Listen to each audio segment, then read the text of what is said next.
Good evening, everybody. Welcome to the Georgia Shooting Connection Friday night live stream. We got JH586 with us, Chico Wise, Kyle Lusk. We're going to have TR Prepper on tonight. Don't think Rob's going to be able to make it. I sent out a request to Georgia Boy. I don't know if he'll be able to make it, but it would be nice to have him for a while. Mainly, we're going to be talking with TR about what he's doing and, taking a lot of questions here off the side chat. And I don't think we don't have a very specific topic, as we try not to when we have guests on. But if everyone wants to go ahead and say hi, we can get started. Yeah, definitely. Hey guys in the side chat, it's Chico. I'm happy to be on here and find out what we're going to talk about today. And that's it. So thanks for tuning in. So my iPad just decided to make an appearance, unlike Kyle's. Right. Hey guys, but Kyle, of course, is eating though. So yeah, traffic has been a disaster up here today. They shut down a major interstate for several hours due to a big wreck. And I ordered this pizza like an hour and a half ago, and it finally got here. And I'm eating a hot wing. So, but hi, good to be here.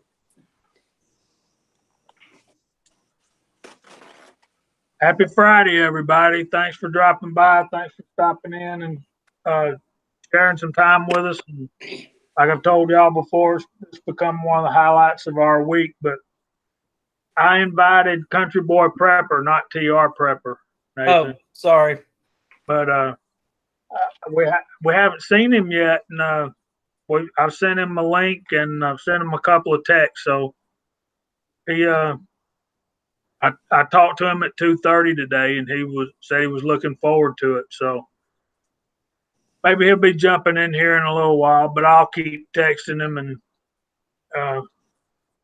might take a break here in a little while and call him if I can't.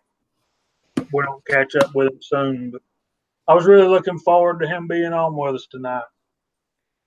Yeah, me too.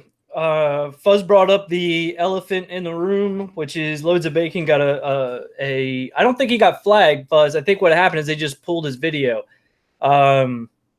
They notified him that his video was in, I guess was in violation and pulled it. But they didn't flag him. They didn't give him any strikes or anything. So I don't know what. Like Bacon said, he thinks this might be like kind of a new tactic where they're trying to pull your trying to, I guess, without causing too much of an issue, trying to intimidate people to stop doing gun related videos. But I don't know. We'll see. I haven't got any notifications. Not like I have a hell of a lot of videos out there, really, in comparison to Bacon. And he's got a big channel. I got 500, not even 500 people, 300-400 people. So I agree with Uncle Jim. A teaser is not a video. Yeah, no doubt. Hold on just a sec there. You're right, Fuzz. I'm really in my comfort zone. Cranky Cletus was, I think it was him that was asking about whatever happened to Country Boy Prepper on one of the chats we were in, and I told you I'd track him down. Yeah, he's been busy changing jobs and everything else.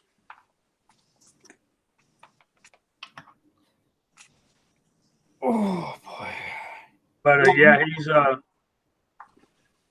he's not far from us. He's in Alabama, so hopefully he'll be popping in here shortly. Sweet home Alabama. Sorry.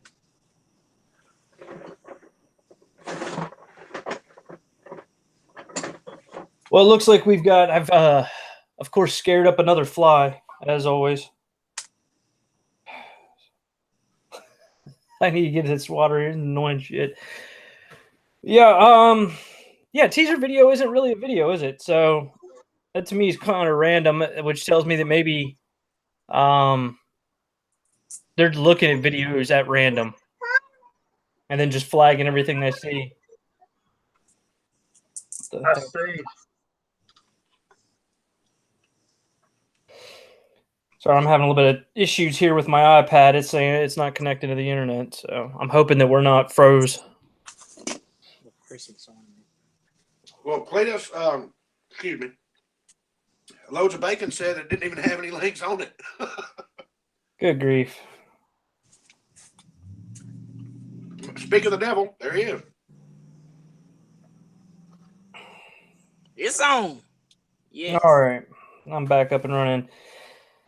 How's it going there, Bacon? We got loads of bacon. Curtis, appreciate you coming, buddy. Cranky Cletus, Uncle Jim, Fuzzy Fork 8,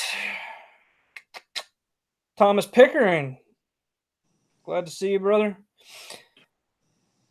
Yeah, I caught the Uncle Jim and Mike Treen, at least most of it, live stream last night, and I'm really enjoying it. The Uncle Jim doing his one-on-ones is really kind of cool. I like it. I mean, I enjoy Hat Night as well, but yeah, exactly. I do need to keep my hands off my fly. Big Al, thanks for showing up, brother. Yeah, I don't know. If we're gonna have, I think, a little bit of delay before Country Boy Prepper is able to get here. So, hey, the side chat from Chico. So maybe we need to find something else to ramble about for a little while. Somebody brought up chicken wangs. So Kyle went and bought a lead dipper. Boy, what a useful tool that is. It's perfect. If you want to season a steak or something, you can just sprinkle it right on there. But it ain't worth a shit for casting bullets. That thing doesn't even look heavy enough to like heavy duty enough to be able to actually hold lead. Like, I thought it was plastic. I thought it was like a mock-up somebody made of the actual ladle, and it was plastic when I got it. Oh, it's even better when you're holding your hand like that. It really is like a tablespoon. Yeah, a tablespoon. That's what I was gonna say. That thing is tiny. Oh man. Yeah, now the Lyman one is much larger. My dad had an older one that I think was an RCBS that was really perfect. The size of the ball was big enough to hold enough for a 2-cavity, but it wasn't so big and knobby like the Lyman one that it had a harder time in some of the smaller dipping pots.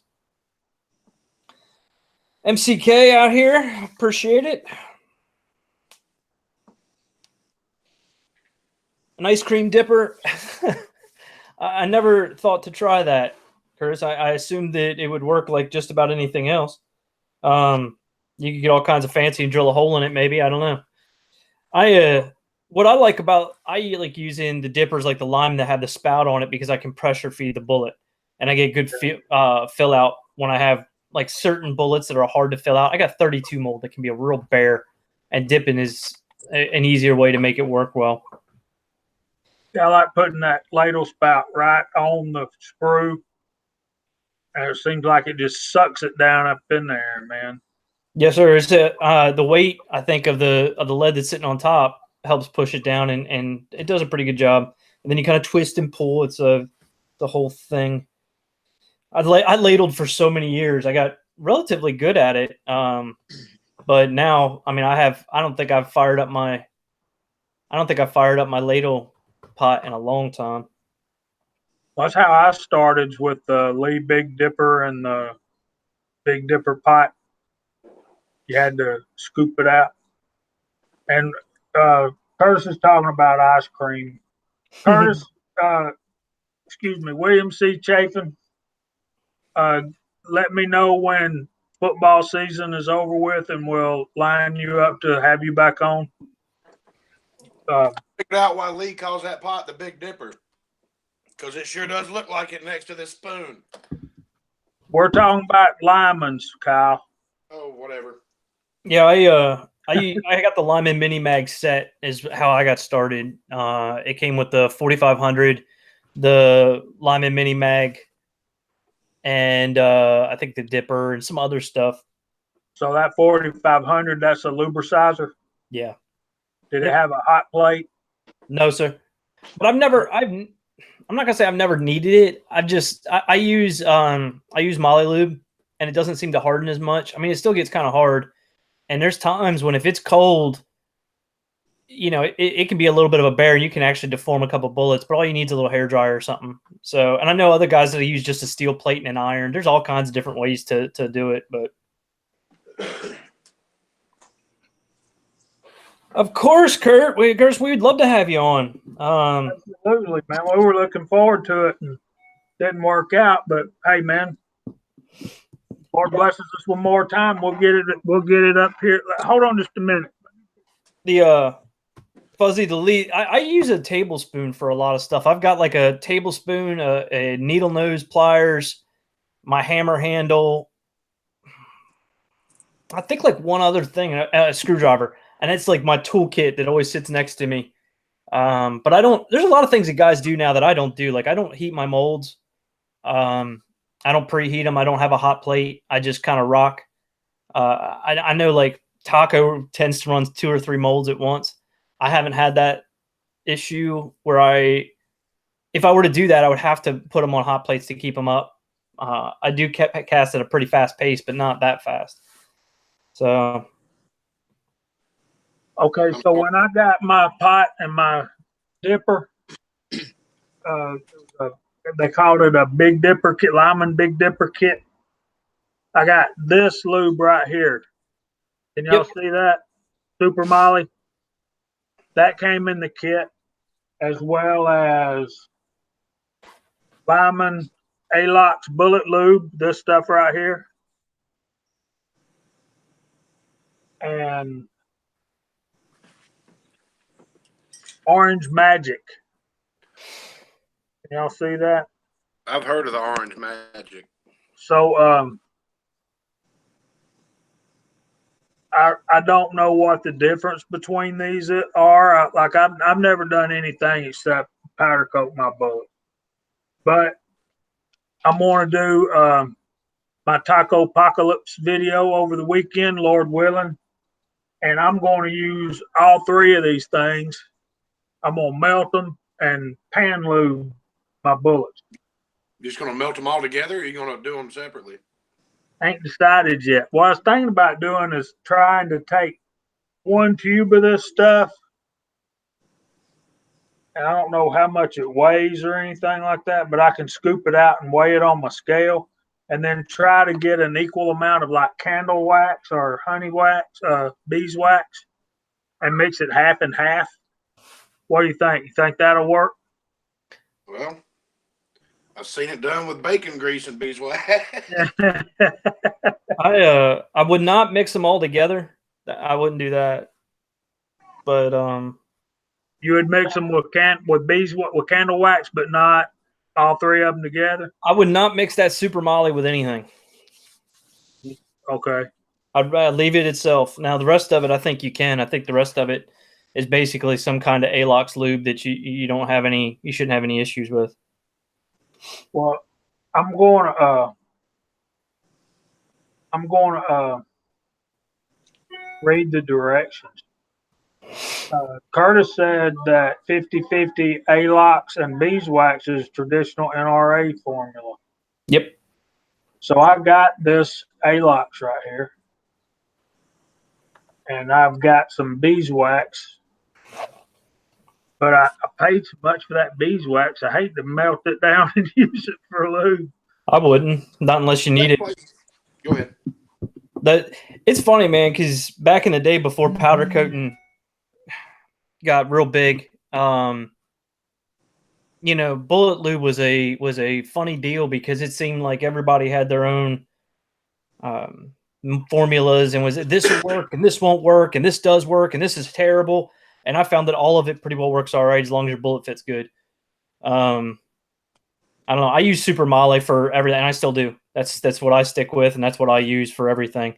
But you can use a Johnson paste wax, beeswax mix. You can use some Alox and some Johnson paste wax. I mean, you can use all kinds of different stuff. A little bit of alcohol goes a long way. In fact, if I were to have what you had, I'd probably go with the Alox, some Johnson's beeswax, maybe a little bit of mineral spirits or something to kind of thin it out a little. I'd tumble lube them.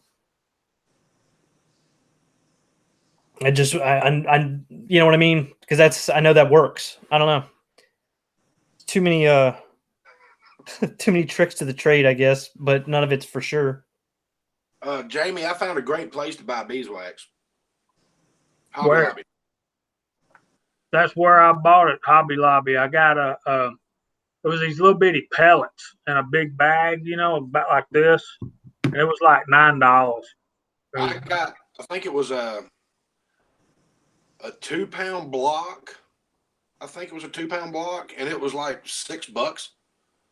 But it's this huge block that you got to bust up, and it's not the easiest stuff to cut. So You guys just using the beeswax to lube your molds, right? Or you using it for more than that? that's what I got it for, was to make a mold lube. I just use whatever I've got laying around that looks like it's slickery. The best thing to lube molds with, Chico, is that 2-cycle engine oil that you mix with gas, put in your weed eater, Yeah. and one of those big long wooden stem Q-tips. But beeswax works real good too. But the problem I have with beeswax, that stuff, yeah, Synthetic. yeah, Yeah. and with that stuff on a Q-tip is easier to control where it goes. And if I had a big block like Kyle, I would use beeswax more often. But with those little bitty pellets that I have, it wants to run off in the cavity. You get a lube inside the cavity of one of your molds, and It'll wrinkle. got a problem. All right. Well, I bought that block of beeswax before I ever even had a casting pot or any molds. I actually bought that before I saw the fortune cookie fortune cookie video on the 2-stroke oil. Yeah, I seen that on Elvis, the 2-stroke synthetic stuff. So, but I had been looking for beeswax too. So, the Great Wally didn't have it, so I got the 2-cycle engine oil. I mean, yeah, 2-cycle oil, synthetic oil. Well, I don't know if it still does, but I remember Al used to send us a tube of mold lube every time you sent it. You got a mold from him, and I think I've got 4 or 5 of them laying around somewhere. And who is that? Al from NOE. Oh, When you okay. buy bullet mold from him, it used to. I don't know if it still does. I mean, but I've used that stuff for a long while. Cool. Doesn't take much. Hey Willie, how you doing, brother? Glad to see you. Talking about this, Nathan? Yeah. Yep. I think that is 2-cycle oil, Chico. I think that's exactly what that is. I'm pretty sure it is. I just like the little bottle. It smells like it anyway. Yeah, the little bottle's nice. But yeah, bullet casting, I think, is one of the more fun aspects of reloading for me. It's especially now that we have powder coating. God, it makes it so much easier. No longer have to worry about undersized bullets. It makes it more fun. It's that anticipation of what they're going to look like after they're cooked, because they look different after they're cured than the powder does just on the bullet. Know what I mean? Yeah, absolutely. I mean, the Harbor Freight Red's a great example of that, because it starts off all really cherry looking, and then you cook it, and all of a sudden it turns pretty dark red. It's kind of We've got a thing going on tomorrow down here. A local. It's got like a farmer's market. It's got all kinds of stuff. It's called the Hayhire Honeybee Festival. I might be able to pick up some beeswax over there, but it's a whole big ordeal. I think Catherine and I are going to be attending, but we don't have like a typical farmer's market down here, which is odd because you think we would, but we don't. Yeah, I love local honey, raw local honey. It's really good for your allergies. It makes that springtime and the fall time. It makes. I think our special guest has arrived. I think you're right. Yes, sir. There he is. Hey, big boy. Hey, can y'all hear me? Yes, Yeah. sir. Yes, sir. Awesome. It's weird. I can't Welcome hear aboard. myself. Glad to be here. Do you know everybody on the panel? I'll introduce you if you'd like. I probably need some introduction. Y'all can call me Bryant, by the way. My name's Bryant. Uh, I've been a Patreon of Country Boy Prepper since he first went over to Patreon, and he's been busy changing jobs. His wife is in school, and he's been missing from YouTube for a while. And I think it was Cranky Cletus that asked me about you, Bryant, on one of the chats. I don't know if it was our chat or one of Uncle Jim's or whose, but as I look at my screen, to my immediate right of you is Chico Wise from the Dirty South. Hey, country boy, how you doing, brother? Hey, nice to meet you. You too. I'm definitely a big fan, so I was definitely excited when I heard that you may be appearing. So it's a pleasure to have you on here, and I'm interested in hearing where you've been. But Jamie just told us so. But definitely a fan of yours. So thanks for being. Thanks, man. Nice to meet you.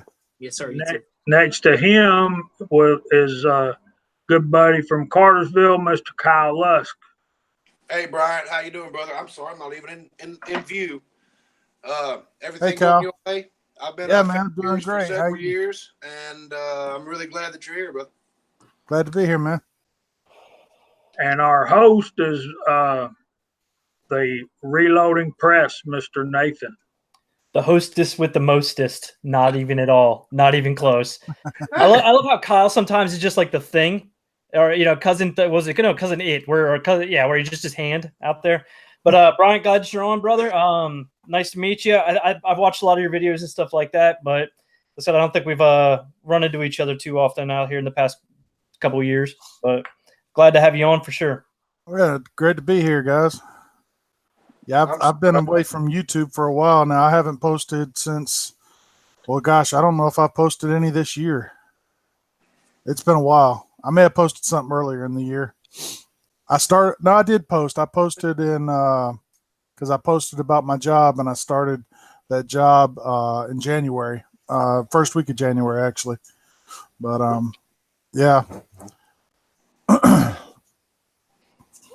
That's a honey of a time off, man. I've been taking a lot of time lately and not posting many videos, and it's funny, man, because I feel guilty about it. Like I feel like I'm not doing. Yeah, I feel like I'm not doing what I'm supposed to be doing, even though I'm doing this not necessarily. You know what I mean? It's not like I'm getting paid or anything, so it's kind of an odd deal. Yeah, I basically just had some major changes happen in my life that forced me to do that. I went from a job where I was working 4 10-hour days a week, having 3 days off every week, plenty of time to make videos and do stuff. Lost that job, got fired. First time I've been fired in my life. Turned out to be a big blessing, honestly, though, because I was tearing my back up and my body up, and I needed to get out of that job anyway. But anyway, I ended up at a local gun shop that's literally 5 minutes from my house. It's actually the largest gun shop in our area. Over 1,000 guns in stock, owned by a local family. That gun store has been there since the 50s. And I actually purchased my first legal purchase when I was 18, there 20 years ago. I put a Mossberg 590A1 on layaway when I was 17, and I went on my 18th birthday and got it out of layaway about 20 years ago. So a lot of history in that store. There's a guy I work with in there named Donald. He's been working there since the mid 70s, I think. And man, that guy, he's been working behind that counter a long time. He's forgotten more about guns than I'll ever know. But man, it's been awesome working there. First time I've ever worked behind a gun counter. I kind of went into it thinking I knew a little bit about guns and stuff, and quickly got humbled. And but I've really enjoyed it, working with some really awesome people. Honestly, I'd do it for free if I could afford it, but it's not the greatest money I've ever made, but it's not bad. And to supplement, I've also been driving Uber and Lyft on the weekends and during the evening. In fact, when I get off of here, I'll be going out tonight to drive Uber and Lyft. And my wife's going to school full time. That's another thing that happened, was me losing my job and everything kind of. Hang on just a second. Hey, buddy, can you take that to your bedroom? Nathan, take it to your bedroom. My son, Nathan, my youngest son's here on his tablet making noise. Anyway, all of those changes also prompted my wife to want to go back to school and pursue a nursing degree, which she's been doing, and she's doing that full time. So, and then we've got 5 kids. So 5 kids, working 2 jobs. She's going to school full time, and YouTube kind of got put on the back burner. Brother, I can definitely believe that. That is 5 kids. Woo, boy, you a busy man. You a busy man. Yes, I am. Yeah, I've been working like 70, 80 hours a week between Uber and my regular job. The gun shop, I work about 45 hours a week. But honestly, it doesn't feel like I'm working that hard, because the gun shop stuff is like one of the easiest jobs I've ever had, and I enjoy it. And then the Uber driving is like really easy. It's one of the easiest jobs I've ever had also. But anyway, on that, man, I went through that process of going from manual labor, working for a living, to not to I'm making a living. I'm doing work, but it's not the same, and it feels weird because I'm not tired at the end of the day like I used to and stuff. Yeah. Strange. Well, if I continued, see, the job I had before, I worked at a Walmart grocery distribution center, basically big warehouse distribution, lifting cases for a living. I would literally lift 20 to 30,000 pounds of cases a day, 1 box at a time. And I did that for 10 years. And if I started having serious back issues, I was actually out of work for 4 months with a serious back issue. And if I continued doing that, the doctors had told me I was going to end up having to have back surgery. And basically I was out of work for 4 months on LOA, medical leave. I came back, I worked for 3.5 weeks, and I was struggling really hard. I was in a lot of pain.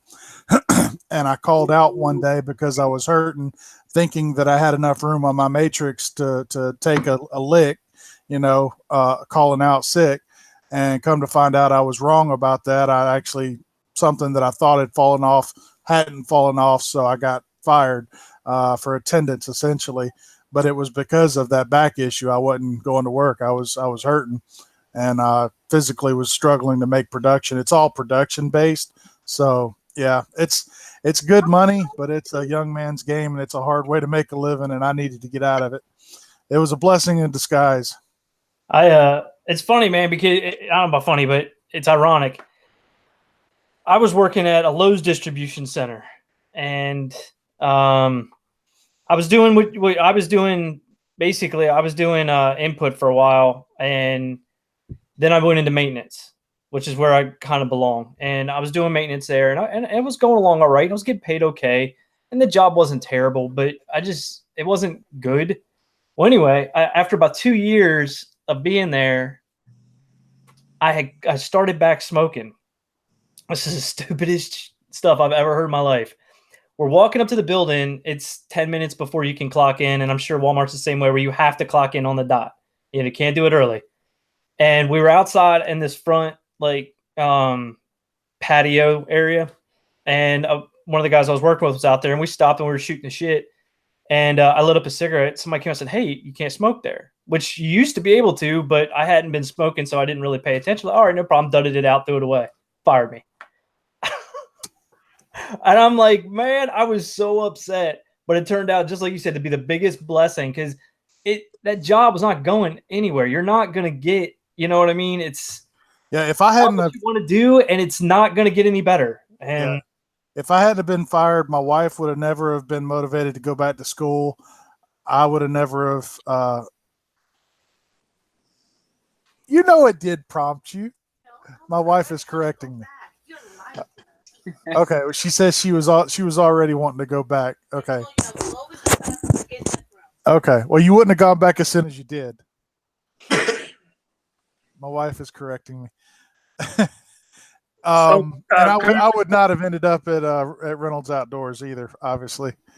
But yeah, dude, I ended up going to school because I was like, if somebody can fire me that easy for over that kind of bull crap, I need to actually. So now I work for the school that I started going to school with, and it's been, oh man, I don't even know now. It's been 9 years, I think, and I'm doing a lot better than. I mean, I've got more debt, but I'm doing a lot better than I was. So it is cool, man, how that happens. You don't necessarily see where the future is going to take you, but it's like the Lord has His hand, and just kind of sometimes you end up getting fired. You're like, what the hell? And it turns out to be the best thing for you. So that's awesome. It was really hard. I prided myself on being a good worker my whole life, and I felt like a failure. Obviously, you get fired, you feel horrible, but and looking back on it, it was all related to my back, and if I had been fired, it was a good thing. It was a blessing in disguise. There's no other way to look at it, but anyway, but yeah, that's where I've been. That's what I've been doing. I honestly, I haven't reloaded around since since all of this happened. My reloading bench is a disaster over my left shoulder. I haven't casted any bullets. I haven't reloaded anything. I still would like to do it. I'd still love to do it. I just don't have time right now. I do have some cool guns that I picked up this year, though. Check this one out. He's still my heart.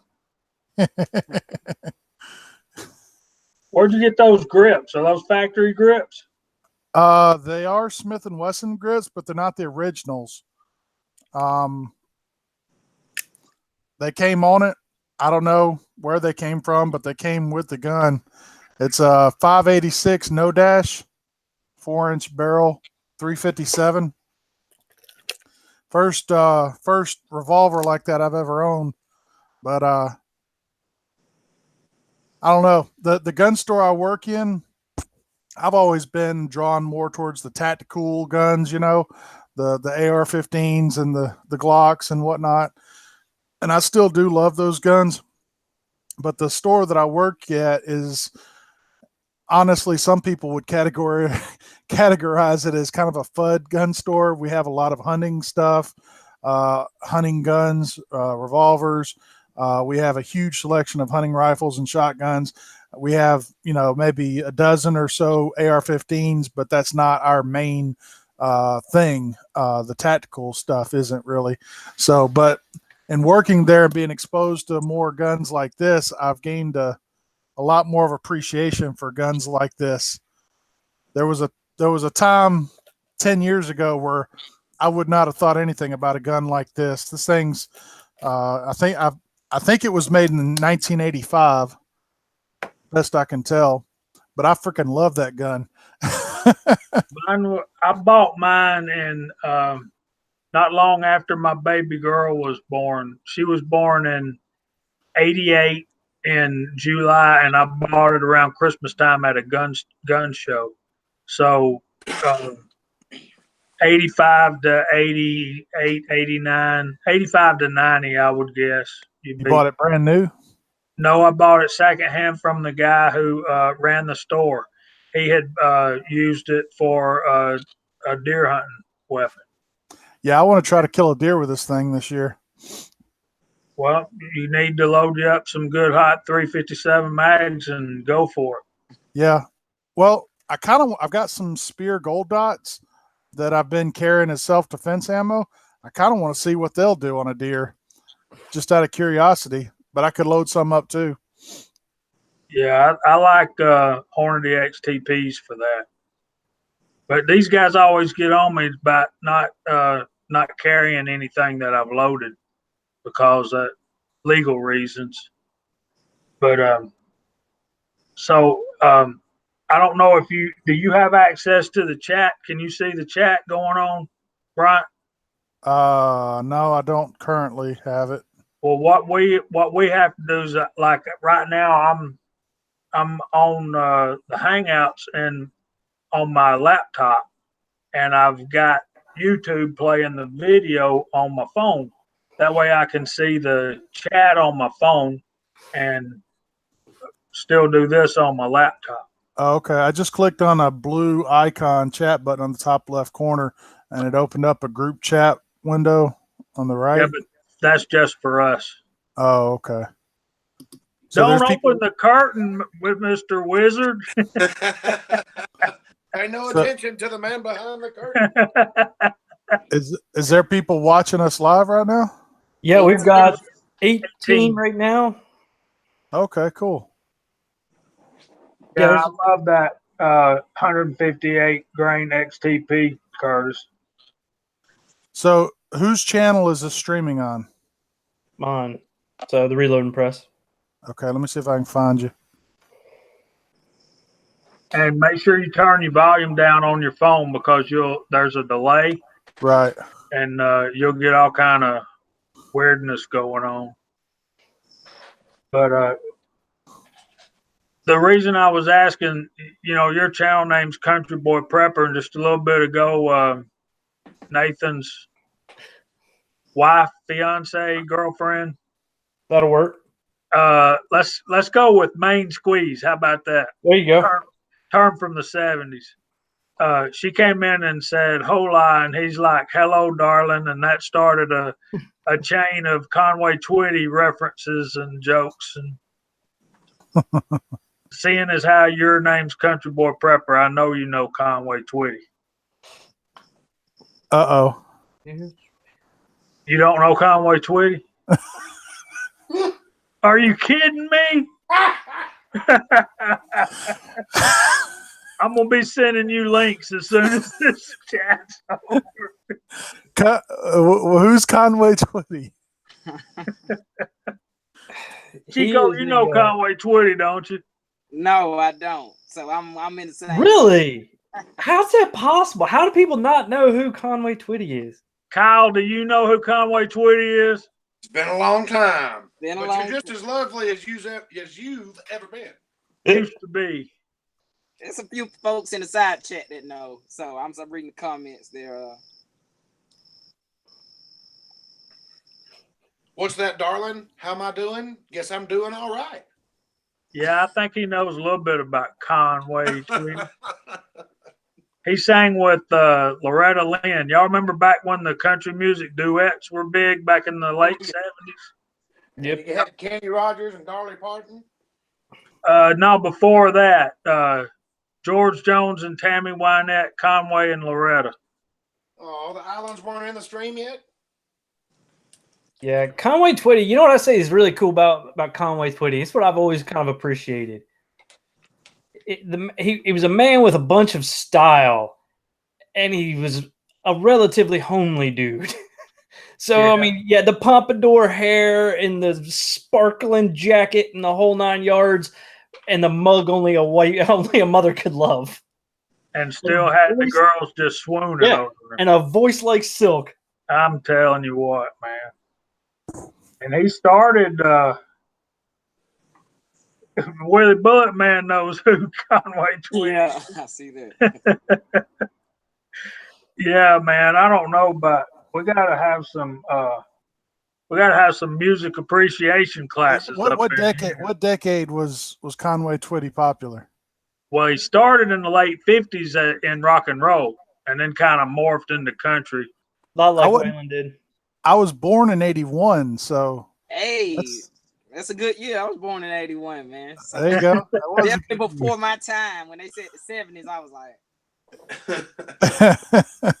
I think Conway died in the 90s, didn't he, Kyle?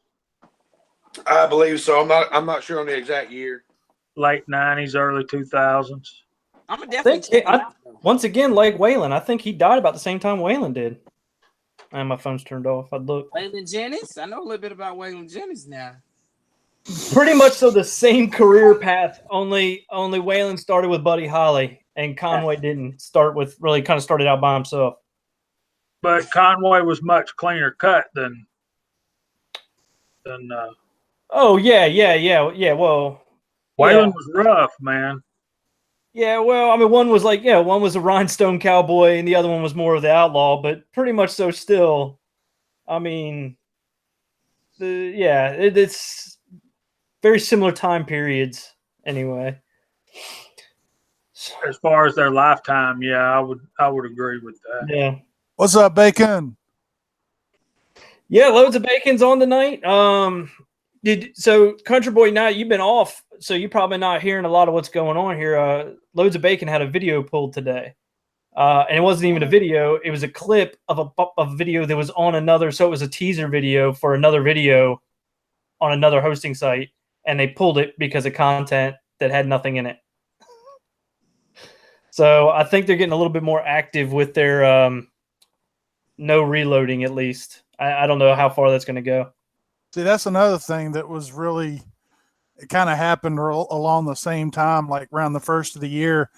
It was really sketchy for reloading channels. I mean, we didn't know if reloading channels were even going to be around in the next few months, and it kind of discouraged me from uploading as well. But so far, we haven't really lost any channels, have we? There was one or two. There's been a lot of temporary bans with some of the bigger channels, right? Because the bigger channels, they get the more, but not reloading channels, right? Nothing that I would say would be solely reloading. Like I think Coda ran into some troubles. And I think some of the other, but I don't think it's been necessarily reloading related. But it looks like maybe there's been 3 or 4 channels right now that the videos have been pulled from. So I think maybe they're starting to get into it. I don't know. We'll see. Did Tim at Military Arms Channel, did he ever come back? I know. Yeah, he's back. Yeah, Max back. Yeah. I had subbed him, and you know how it is. If you don't watch a video every week, they'll unsub you. Yeah. I think those, for me, I haven't had the trouble of YouTube unsubbing me. I've just had the trouble with them falling out of my feed. To where when I look up bring up my thing, I immediately go to subscriptions. I don't look at the homepage, and their videos won't even show up in my subscriptions of like what's came out today. So I don't get any Mac notifications anymore. I still get Hickok 45. What's up with that? I haven't watched one of his videos in 2 months. I don't think you get notifications unless you click the bell, right? Yeah. Correct. No, man. What I'm talking about though is anybody I bring up in that vein are people who I have clicked the bell. I'm supposed to get all notifications from them. And I hadn't got a notification of a Country Boy Prepper video in 8 months. And I've definitely clicked on his bell. But I'm telling you, man, it changes. It seems like it changes every day. And it's like, Bryant and Nathan, you work at a college. What I told people when I was going through college is basically what college is teaches you about how to get through life, because you got to learn to jump through the hoops. And I told them, I said, you got to do this, that, and the other thing, and probably in that order. And you can even set the hoops on fire, and I'll just go through them. I'll just go faster and go through them. But what nobody can do is jump through the hoops if they move them after you're airborne. And that's what YouTube is doing with us right now. Yeah, they're moving the goalpost in the middle of the game. Right. I mean, we got, I've invested 5 years of work into my channel and hundreds of videos. And for them to, when I made those videos, they were totally fine and on the up and up, and they should be anyway. And then they just come back now and say, "Oh, well, we're changing the rules." So I got a question for you, Country Boy. Since they went through their policy changes, have they flagged or removed any of your videos or striked them any kind of way? Oh yeah. Old videos, right? Yeah, old videos. That's crazy. Like I had and it's always the weirdest videos. Like, it's not the ones you would think. It's really bizarre. It never makes any sense. Like, I had a video about a Chicom chest rig that got flagged. The video was called my $16 go to war chest rig or something Yeah, I like seen that. it. I seen that one recently. That one got completely demonetized. I haven't had any that were like taken off of YouTube, but they get demonetized. They'll demonetize them, and I won't make a dime off of those videos anymore. And I'm trying to think of some other ones. Seems like there was a couple of others. I haven't even gone through my video manager in a while. There may be some that they've done recently. I haven't even looked, but yeah, and they'll do it, and then they give you no explanation of what specifically was objectionable. They just say it violates our terms of service. You can request a review, and then they'll either uphold it or overturn it. And some of them have been upheld, some of them have been overturned, but they never tell you this is what you did wrong. Right. So that's even more frustrating because you don't even know, like, what exactly did I do wrong? Right. Is it really valid? So the loops are invisible. Not only are they moving, but they don't tell you what they are, so they're invisible. Exactly. Yeah. I mean, it could be, and it may not even be anything in the video or the description. You could just have a word as a tag that nobody can see, and they'll ding you for that. You know, if you have a word in your tag that they don't like, it's crazy. Yeah, I agree. I mean, it is kind of insane how it's working nowadays. But I'm some of the guys on our have talked about, you know, that Willie Bullet Man started talking about nutting up, which, by the way, I recommend not showing hammers after saying nut up. That just doesn't work. Something about hammers and nuts, just not a good combination. But I mean, that's kind of what I've been doing. What I was doing is just ignoring it. I'm just going to keep putting out my shit until they tell me not to. I was going to really try to be real careful and all that stuff and tread very lightly. And it just got to be so tedious, man. And I just got time for it. So I was like, you know what? I'm going to put out a video. I'm going to put out a video. And if they don't like it, pull it. I'm not scared of the demonetization stuff. If they want to demonetize me, that's fine. What scares me is the 3-strike thing where they can just shut your channel down. You can get 3 strikes overnight. Like, they could literally change a policy that puts you 3 strikes, and then boom, your channel's gone just like that. It's happened to many people before. Mm-hmm. And then you're fighting to get your channel back, and you don't even know why you lost it. That's what scares me the most. If they want to demonetize one of my videos, so be it, whatever, I don't care. But if they shut my channel down completely overnight like that, I would just, that'd be awful. I mean, that's what we're using TRN for, the Reloaders Network. So I'm putting most of all my videos go when I take them. I need to do that too. I just haven't had time. Yeah, I've been taking them and putting them on. They're on YouTube, and also putting them over on YouTube, and then uploading them, or not uploading them, but streaming them on the Reloaders Network. And that's about as safe as I'm going to get, man. And that's about as much time as I'm going to have to be able to put into it. And I haven't been able to put that time in the past couple of weeks. Well, so, I think I need to explain something to Bryant while we're talking about this. Is none of us on this panel, and y'all correct me if I'm wrong, have ever made a penny off of YouTube. Nope. We do this because I know you have, and that's why I'm telling you. Back when you were coming through there, back before all this mess started, I imagine with the number of subscribers that you had and the number of videos that you had, that you were doing okay with YouTube. But since all that's happened, and I've come into YouTube about March or April, starting my channel up, and I never have seen a penny, and know that I never will. But the main thing we as a reloading community here are, we've got a good thing going here. We've made friendships in community, and we love each other, and we love to share what we know and what we have. And I just wished I could send out more packages than I do, but it's nothing for, well, like you see Kyle, you see his cup right there on his there's a package from somebody that somebody sent him something. Just I guess you got that today, right, Kyle? Yeah. And but we've not made any money, and know that we're not going to. And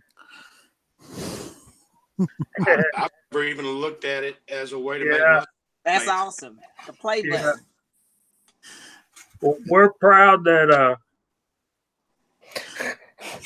Y'all don't remember that? Johnny's Reloading Bench sent me that. That's Yeah. awesome. cool, man. But you've got more subscribers than that now, right? Oh, heck yeah. Twice that many. Yeah. But we're all about growing community here, and that's the reason you influenced a lot of us before we ever got on YouTube and started making videos. And that's one of the why it's such a big deal for us to have you on here tonight, and especially since you've been not been able to do videos for a while. There's a lot of people curious about you and your health and this, that, and the other. And we're again glad you came to see us tonight. And but I just wanted you to understand the angle that all of us and our viewers are coming from. That we most of us know nothing about making money from YouTube. So when you say stuff like your video was demonetized, that's a strange concept to us. Yeah, I my 348 subscribers strong, and with the new policy, I'm not ever going to get monetized, and I really am not that worried about it. Much like Uncle Jim, it's all about just meeting you fools and having fun and shooting the crap and learning new stuff. Hey, I resemble that remark. Yeah. Yeah. See, The Reloading community is a really small and tight knit community on YouTube, and it really is neat. I mean, it's a lot smaller than the gun community, I'd say. And there's a lot of really nice people that are really willing to help each other and share information. It's really nice. I've really enjoyed it. I've learned a ton. I've learned everything I know about reloading. I learned right here on YouTube from other people like you guys. And you know, Fortune Cookie 45 LC was one of the biggest ones. Johnny's Reloading Bench was another huge one. And those guys are awesome. But it's a really nice community, a lot of good people, and really tight knit, and you know, a lot of people are friends on a first name basis. You know. Yeah. You know what I really miss hearing about once a week? What's that? Hey, YouTube! It's Elvis Ammo here. Man, where is that dude? Hey, I love that dude. Today, Yeah. I miss that. I hadn't seen anything from him in a long time. Man, that dude would be like huge if he would just do like a podcast that people could just listen to riding down the road. He's got one of those voices that he could talk about anything and people would listen, you know? I'd listen at 1.25 speed because some of us just...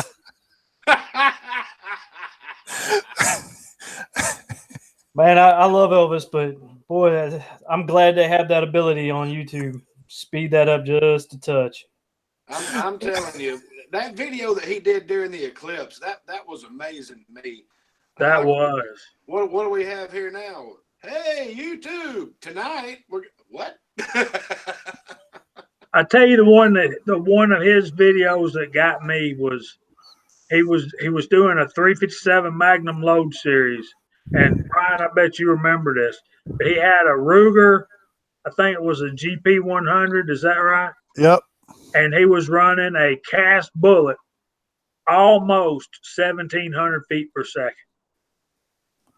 Bacon says he talked to Elvis today. He's doing well. Says hi. Okay. I guess he's just been busy. Yeah, I think he does a lot of farming type stuff on the side as well as his full-time job. So I'm sure during the summer he's just he's very busy. I talked to him one time on the phone. I sent him some reloads that I'd made when I was testing out 300 Blackout, and he tested them on some ballistics gel for me, which was very nice of him. But yeah, he was real nice on the phone. Yeah, I believe he's a genuine kind of guy. And while it's on my mind, something you said back a few minutes ago about you thought you knew a lot about guns until you got into the gun business. And I think the other night when we were talking on the phone, you said you knew a lot about the stuff that you were familiar with. Mm-hmm. And then you went to work in a gun store and realized there was a whole lot of stuff out there that you were not familiar with. I knew a lot about the stuff I was interested in, but there was Yeah. a whole lot of guns that I hadn't learned much about at all. Yeah. It was very humbling going to work at a gun store, especially with people. See, one of the guys, Donald, he's been working behind that counter since the 70s. And then there's another guy, he's been working and behind various gun counters for over 20 years. So there's a lot of knowledge there. And man, I've learned so much just being around those guys and working with those guys. It's really been an honor. Man, I bet down here shotguns is where the money's at for gun stores. We sell a ton of shotguns. And somebody comes up to me and says, what do you think about shotguns? I'm like, well, it's a gun that shoots shot. H&R makes a single shot that works well. What do you want? Like I know nothing. It's like I'm worse than nothing when it comes to shotguns. So I can totally understand how it's like there's certain areas where you're just not into it and you just don't know. Yeah. And working at a gun shop's got to like even that stuff out because you just got to learn it. You got to learn all that stuff. And I've gained a new appreciation for guns like this that once upon a time I wouldn't have ever even take a second glance at. This to me is just as cool as my AR-15 Veronica. I'm just as excited about that. Now, what you got in that holster out there is a handcrafted masterpiece, brother. It's a work of art. Between Nathan and Jamie, I've learned a whole new appreciation and respect for the classic revolvers and all that. I was always, why do I only want to carry 6 shots? And me and Jamie were talking riding down the road. Brian, me and Jamie actually see each other on a regular basis, kind of semi-regular. That sounded wrong. We've been seeing each other for some time now. Y'all going steady? Wearing his class ring around his neck. Yeah. Hold on a minute. I hear my wife calling. We were talking that's going down the road, and he goes, it's not just about the ability to carry 6 shots. It's about the ability that when you pull that trigger, that thing's going boom. It don't matter. You don't have to clear any jams. You don't have to do this, that, something goes wrong. And if it doesn't go boom, pull the trigger again. I'm like, that's pretty easy. Well, I still don't believe this is a superior tool than a Glock 19. The Glock 19 is still a superior tool, but what I like about this is the history and the craftsmanship and the quality. They just don't make things like that anymore. With that kind of craftsmanship. Hammer. I wouldn't use that for a hammer like I would a Glock 19. I own 2 of them. No.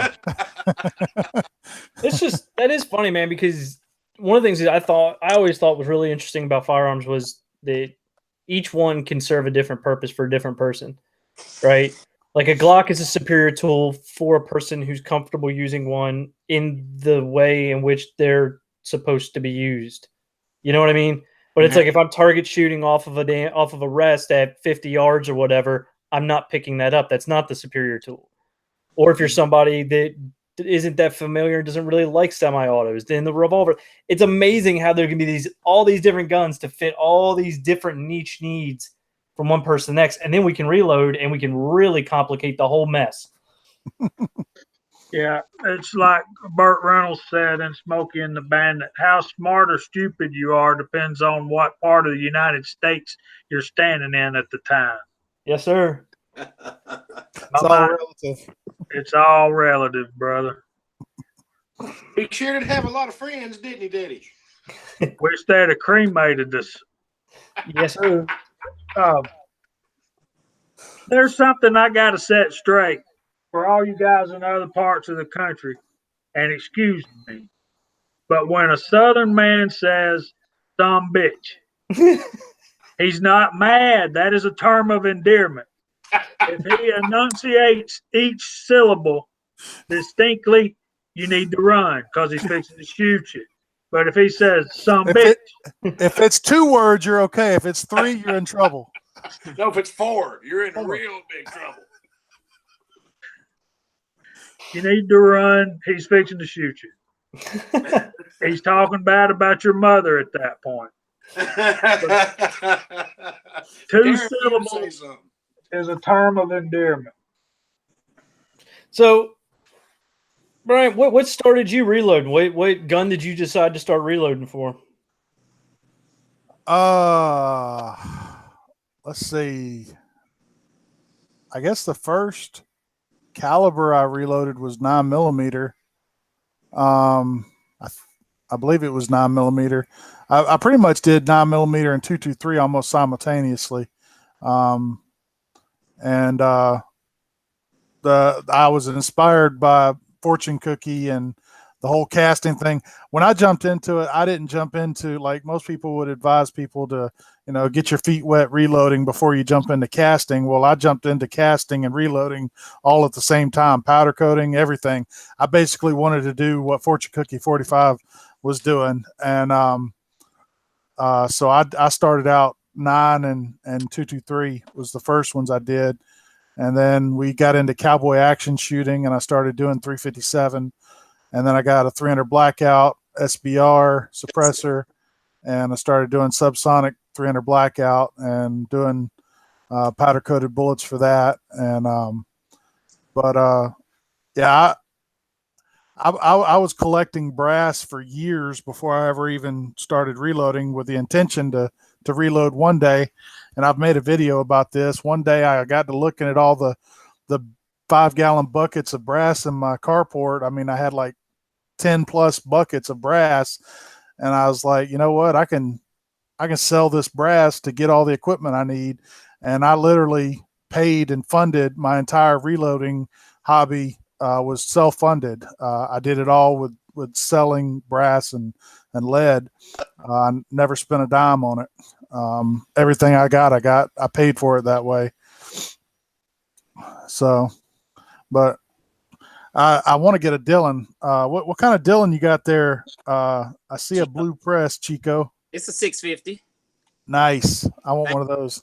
It's my first press too, so I jumped in. You went all out. Yeah, I definitely, and I started 9mm loading it first too. That's the only thing I'm currently loading. And but you know what? I got a question for you, since you've been doing this and the rest of the panel. This is what I just found out. I heard that you're not supposed to shoot cast lead bullets through a Glock barrel. What are you guys' thoughts on that? I've got about 20,000 through mine, and that hasn't been a problem.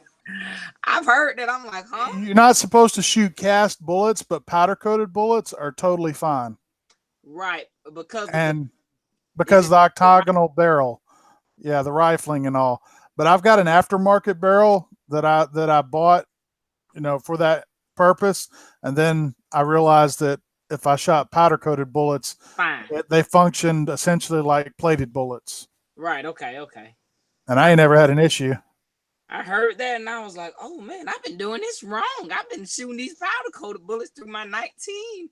And next I'll be loading 45. Someone asked me that, Thomas Pickering. He said, am I still loading, or what am I loading? And Thomas, if you're still out there, I'm still loading 9mm because I just heard that about the Glock barrels, the polygon rifle barrel, well, whatever it is. Polygonal. Yeah. So I've got some 45 cast loads, powder coated, that Jamie and Kyle sent me. So and Willie sent me some too, guys. So I'm gonna load those up next. So I know JH was talking about, guys helping each other, and me being a new reloader. I've had these guys been showing me so much love. I've only been doing this for like right at 2-3 months. So the love is definitely out there. Like I said, like he said, it's close knit grouping, or family related, and we're on a first name basis, especially even the guys in the side chat. So I definitely Chico, you need to come over to my house this weekend. Let's turn that lead into some ingots. I know, man. I got a little Christmas ornament up here, man. You know, Well, just deck the halls, brother. Deck man. But yeah, so it's a 650. Sorry, I went around the world when I answered that. I apologize. That's awesome. I want to get a 650 and eventually maybe a 1050 one day, but I'll probably get a 650 first. Man, side note, just on those Dillons, my son, my oldest son, Luke, y'all might have seen him in some of my videos. He actually works out at the range where I shoot. And the guy that owns that range is a friend of mine. He's a real good guy, but he also has an ammunition company called Black Dot Ammunition. And he has Dillon 1050s on Mark 7 auto drives. Any of y'all familiar with what that is? Yes, sir. That's about $3,200 is what that is, just for the auto drive setup. Yeah, just for the that man can run 3 of them machines at one time, cranking out like 2,500 rounds an hour each. Now, was that the one where you did the coffee chat where you had all the reject bullets? Those were his rejects. Yeah, Yes. That was awesome. Video. I've still got a half a 5-gallon bucket out there I had never finished. But anyway, yeah, that Mark, I've seen those things run. It is incredible watching them things crank out ammo. You want to sit there with a beer or a Coke or something and a bag of popcorn, just. There's videos on YouTube. You can see them, how they run. And it is just amazing to watch those things run. But my son does all the brass prep for him out there. Most people don't run them at full speed because if anything goes wrong, you can mess up some dies and some brass and stuff like that in a heartbeat before the sensors catch it. Because they go so fast. Well, he's got them all figured out and running like sewing machines. Right. It's amazing to watch. Yeah, that sounds terrifying to me. I've seen them sitting there and you got the tool head going, and then something happening, bam, bam, shit. And that's $500. We take a second for Nathan to run down the chat room. All right, guys. Well, Curtis, me and him have been chatting back and forth here. I appreciate you coming out. MCK, of course, coming out and seeing us. Fuzzy Fork 8. Vanessa Kitty, glad to see you. Willie Bullet Man is he's always out here. Probably use a little bit of prayers from us all here coming up. James Pollard, nice to see you, brother. Thanks for coming. JCM45, the man with the golden voice. We were just talking about that the other day about I don't know if you ever seen any videos for Hank Strange videos where he's dealing with the guy from Anderson's Leather. JCM is kind of like our version of the Anderson's leather guy. Just got the, anyway. Not to go too deep into that. But Loaded Cap Gun's been in here. And Thomas Pickering, good to see you. Loads of Bacon came in and out. Chico or not Chico, but Cranky Cletus, appreciate it. Uncle Jim had to bounce. What's that? Is Uncle Jim still out there? No, he had to bounce. He left. He said goodnight earlier. I don't know whether we're catching him at dinner time because he's about 2 hours behind, or maybe he's out filming turkeys or something. Who knows? Yeah, you can never tell with that. But guys, I've seen up to 21 now. Yeah, viewers on. I appreciate everybody coming out. It's been really nice getting to talk so far with Country Boy Prepper. Somebody that I've known before from watching his videos, but it's funny how you can YouTube community, you end up, you kind of think you know somebody and it's like, hey, how's it going, man? And it's like, he has no idea who the hell you are. But I do appreciate him coming out, and it's been fun so far. And we'll just kind of keep it going here for a little while longer. I think we're going to run till probably 9:30, 9:45 or so, unless somebody has to duck out a little early. So, are you on Eastern time? time? Me that we've only got 10 likes and we got 20 people watching. Who's the haters? Well, hey, you know what? That's just part of the game, I think. Likes. I don't think I've liked it. I don't think I have either. I'm watching it, so there's one. Didn't like my own daggum video. Well, maybe it's just us. Shit. Yeah, Captain, I don't know where Scotsman is at. Zoro117. How you doing, sir? I haven't seen you before. Yeah, I don't know where Scotsman's at. I think he was on for a little while last night on Uncle Jim's chat, but man, I'm always surprised that he gets out to anybody's chat as busy as he is. I mean, he's running 100-mile-an-hour with his beard on fire, and somehow or another still manages to check in on everybody's chat. So I don't know where he's at tonight, but Brian, are you familiar with the Crazy Scotsman? I don't think I am. You need to be, sir. I'll have to look him up. yeah, Crazy Scotsman's good stuff, man. He's real active in the gun community. He's another one who works or worked or is working part-time. I don't remember now at a gun shop or at a shooting range and gun shop and stuff. He's a unbelievably nice guy. He's always doing Mr. Holster. I'm trying to think. Yeah, there you go. That's C-Mac. That he's been involved in a lot of fundraisers and stuff like that to try to help a lot of the people in the community that have needed it. He's just been a hell of a nice guy. He gave away his own revolver. Yeah. Smith & Wesson Model 19. I know, right? Yeah. Hickok just dropped a video on the 19. Wow. Mike Treen. Yes, Mr. Mike. Treen's in here. Hey, Mike, how you doing, brother? It was good to see you. Good to see you last night, man. That was a really good chat you did. I got to know quite a bit about you that you probably didn't want anybody to know, but it was really nice. Yeah. Hide the liquor. Here comes the law. Yeah, absolutely. Law dog. Fortunately, the camera. I'm wearing a red stash. I know how you feel about that. So, Mike Train, do you know Country Boy Prepper? Oh, Full House. Who's Bob Saget? Yeah. I kind of look at Loads of Bacon as our Bob Saget. Yeah, there you go. Actually, that does sound that's about right. All except for I'm talking about the Full House Bob Saget, not the stand-up Bob Saget. I think that'll be a little bit more Scotsman's territory there. Well, Mike, if you don't know Country Boy Prepper, you need to go and subscribe to his channel. He's got a lot of really good videos. He hasn't been putting up lately, but it's just been time consideration. But we've been chatting with him. For all you new people, we got Country Boy Prepper on. We've been talking a little bit about reloading, of course. Talked a little bit about casting earlier.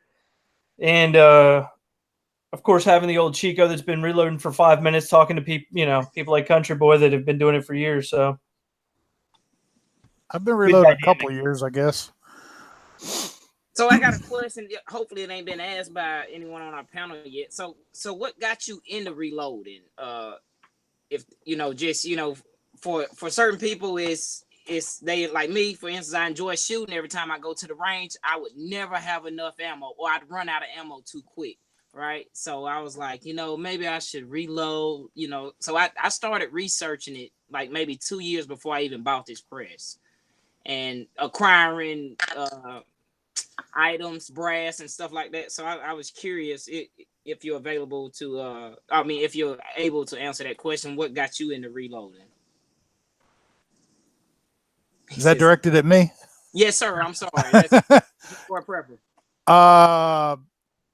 Probably the biggest thing was the prepper in me. To me, I remember the panic in 2012 when we couldn't find 22 ammo. You couldn't find, a lot of stuff. You couldn't get powder and primers. A lot of that stuff was hard to get. So I've always been interested in reloading. It's been something I've known I wanted to do eventually for a long time, and was motivated to do just for the prepping aspect of it. I may not have 10,000 rounds of ammo on tap right this second, but you give me a few weeks and I can get it together. I've got the powder and primers, right. And that's a comforting thing. And I was always really intrigued with the casting too, because, in my mind as a prepper, I can stockpile primers and powder pretty much. and brass and lead I can reuse. But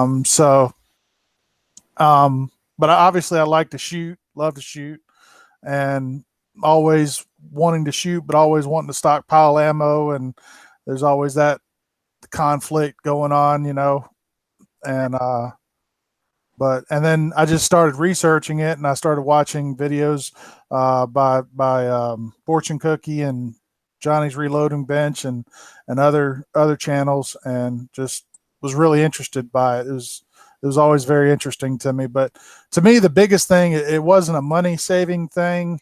It is something I enjoy to do. I've learned to enjoy to do. It's very relaxing, so it's a fun hobby. But the biggest thing was just I really appreciate the prepping aspect of it. It's a comforting thing to, you know, there are places in this world where it's illegal to reload. Over in Europe and stuff, they can't reload. It's illegal. It's so heavily regulated. And, you know, out in California, they've got laws where you cannot buy ammo online. You can't buy bulk ammo online. If you go to buy ammo at a gun store, first of all, that store has to be at FFL, and then you have to go through a background check, just like you're buying a gun. It's illegal to buy ammo out of state and bring it into the state, you know. And I mean, if it ever got to that point all over the place or worse, I want to be able to roll my own ammo. Yeah. Well, I also saw where people are leaving the state of California in such numbers, Yep. It's created a massive U-Haul shortage. Doesn't surprise me. So Brian, MCK had a question for you in the chat. He wanted to know if you were the one doing the Kydex work. I told him I didn't think so. I've never done anything with Kydex. I've already set him straight. He said, "Yeah, that's right. Names are just too close together." Okay. Zorro 117. Have we met yet? He lives in California. I think I was gonna give him the old "sorry you're behind enemy lines" there. Man. But Yeah, I've been there several times. I love it. It's beautiful. I know why people live there. I just don't know why people put up with everything they put up with. Eagle Eye Shooting used to live there, and he's just moved away. And when you say it's beautiful, that's funny to me because it's interesting because, like, Northern California is really pretty during a certain time of year. The rest of the year it's junk. It's all brown and dead. And then Southern California is a daggum desert. Like, it backs up to the it's just dirty and windy and not, I'm like, ugh, cold and just like I don't get it. Like that's me, man. I've been to California a million times and it's just like 82 degrees every single day with 62% humidity with a 20-mile-an-hour breeze coming in off the coast. San Diego. You're surrounded by palm trees and beautiful blondes. What is there not to like? No trees. All right, no trees, no grass, no living things outside of the hills. It's just like, oh, like it's just dead and just not a good. Like humans shouldn't live like that. Like it's what just. What you're saying is, it's like the set where they shot MASH. To me, it's like when and I'm painting the broad stroke here, folks, and I'm not trying to say anything bad about anybody, but it's like living in the desert to me is like intentionally living on Mars. It's like you have no water that really honestly is yours. You're getting it piped in from somewhere. If shit goes wrong, you're going thirsty. There's like no shade. It gets way cold at night. I think it's from my time being over in the desert, over in the Middle East. I'm just like, man, I do not get it. Like I've lived in the desert for a long time in my life now, and I don't get it. I want to be around trees. I want to be around running water. I don't know, man. Just seems more reasonable. Now, yeah, MCK, you're absolutely right. New Mexico is a lot of parts of New Mexico are gorgeous. Like to me, that's much prettier. Utah, like some of those other, but California, I'm just like, You get past the mountains and you get like where everybody's at, and it's just flat and. But that's I love coming down the hill in New Mexico on 40 into Albuquerque. That is just beautiful. That's hilarious. I love it when we get the cricket side thing going on. right? So Yeah. nobody talks and just crickets. That's what you hear. It's I heard great. legit. Did I hear just legit crickets? Yes, Is that what- absolutely. No shit. Like people stop I thought I talking, was. crickets take over because of Kyle. I'm sure. No, I honestly, no, thought I I'm heard inside. crickets. Let me No, let's I see if the frogs are happening. Yeah, there are some There's side crickets. comments out there for you, Prepper. From I hear crickets.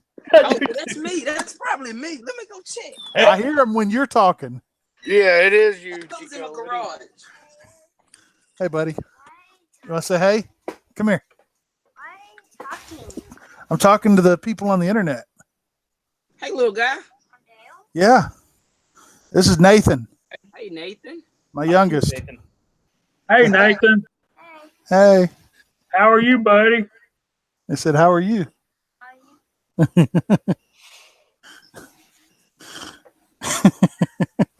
Nathan, say hey to Nathan. I said I too am Nathan. Hello, sir. All right, go play. He's okay except for that Yankees hat. He's a good guy. Who? It's a Mets hat, brother. Those two things don't get confused.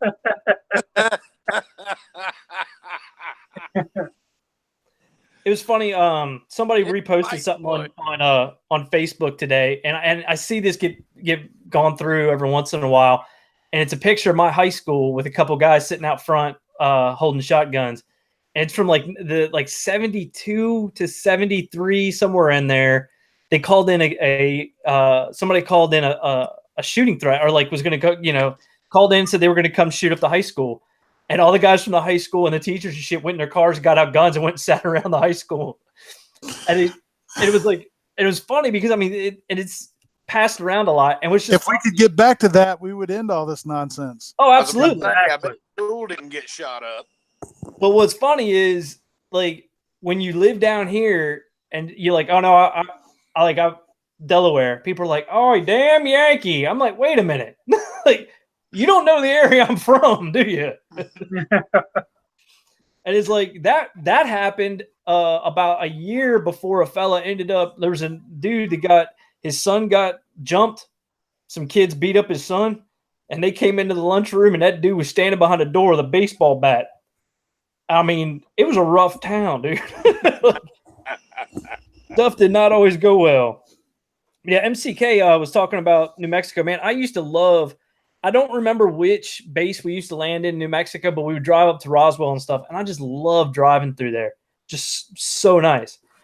But if you compare that, like, to some of the other areas, I guess it's like those plain areas, those flat, like West Texas type areas. I'm just like, oh my God.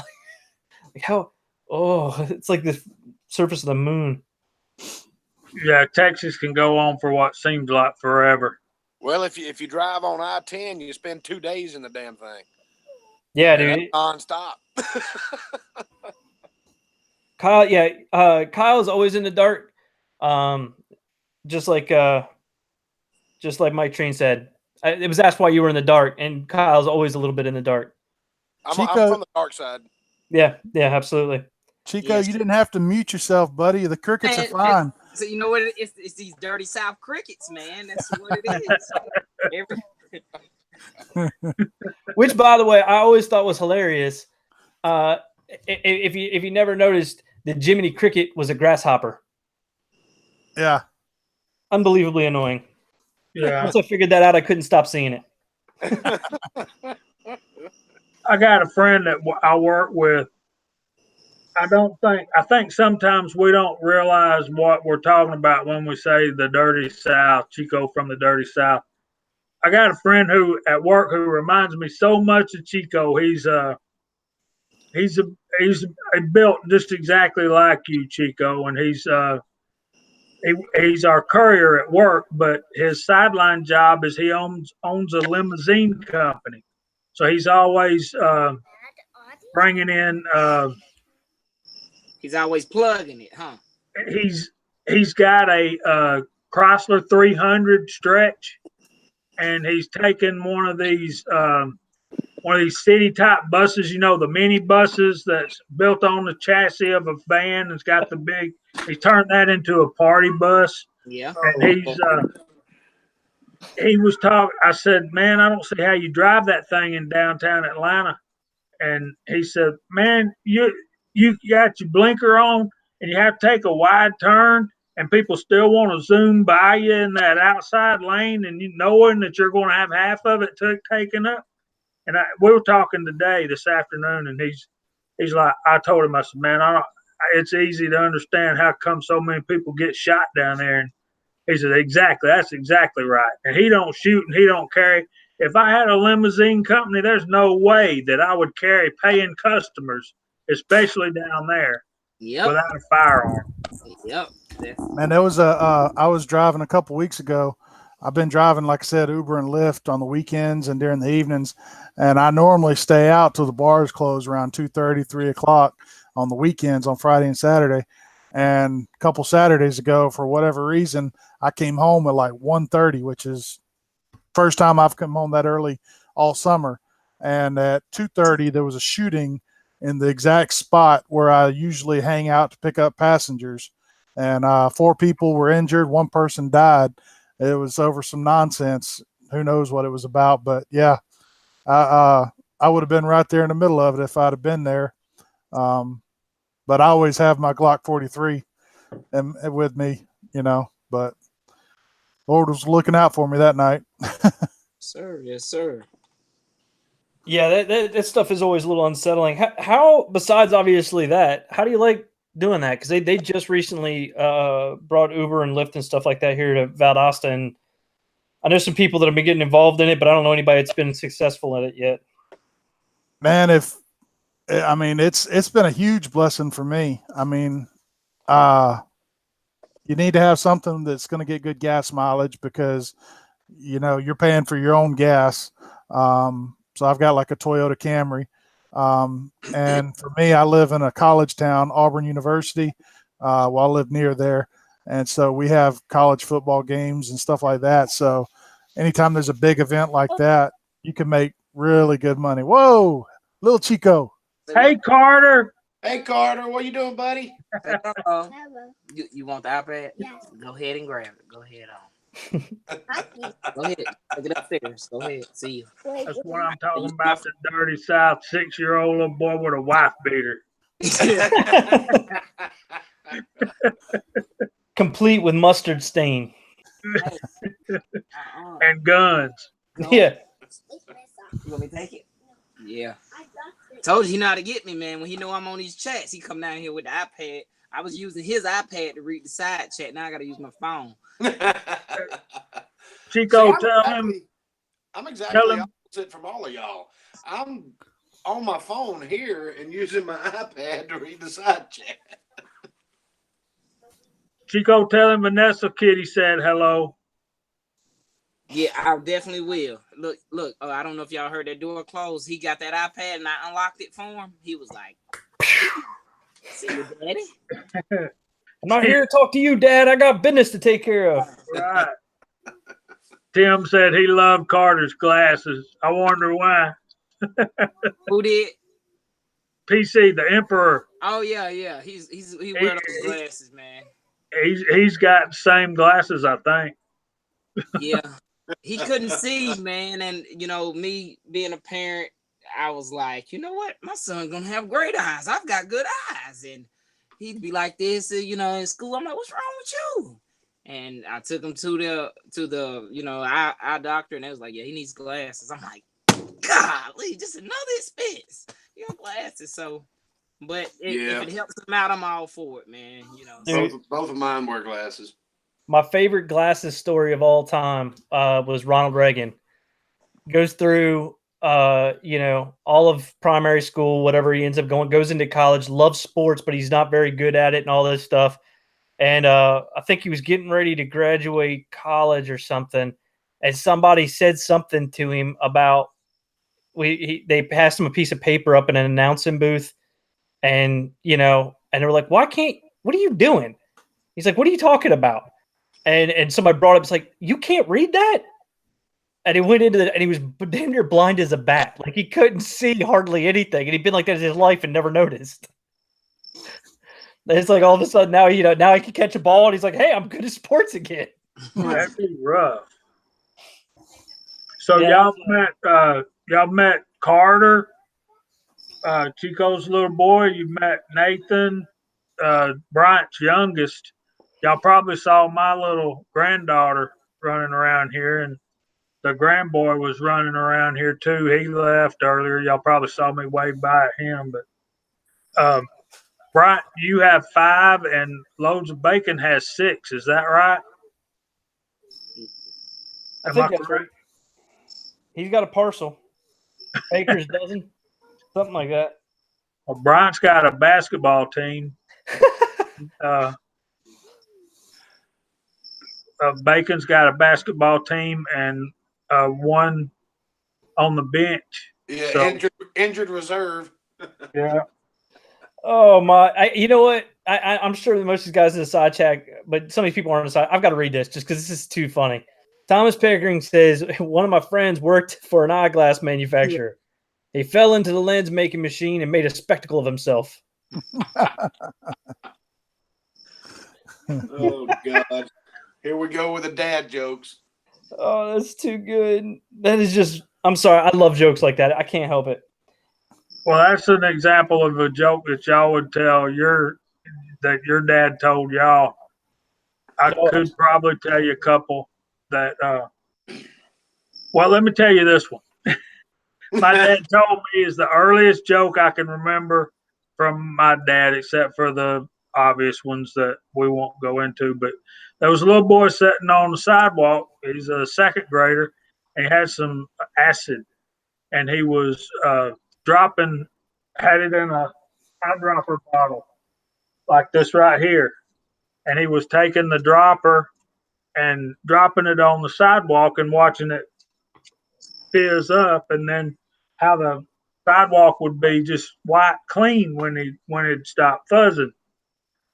We happened to be doing this outside the Catholic church, and the priest comes out and he says, "What are you doing?" And the little boy told him, and he said, "I have a liquid in the church that's more powerful than that. It's called holy water." And the little boy said, "Oh yeah," and he said, "Yeah," he said, the priest said, "I can rub this holy water in my hands, rub it on a pregnant woman's belly, and she'll pass a baby." And the little boy says, "That ain't nothing. I can put one drop of this on a cat's ass and it'll pass a motorcycle."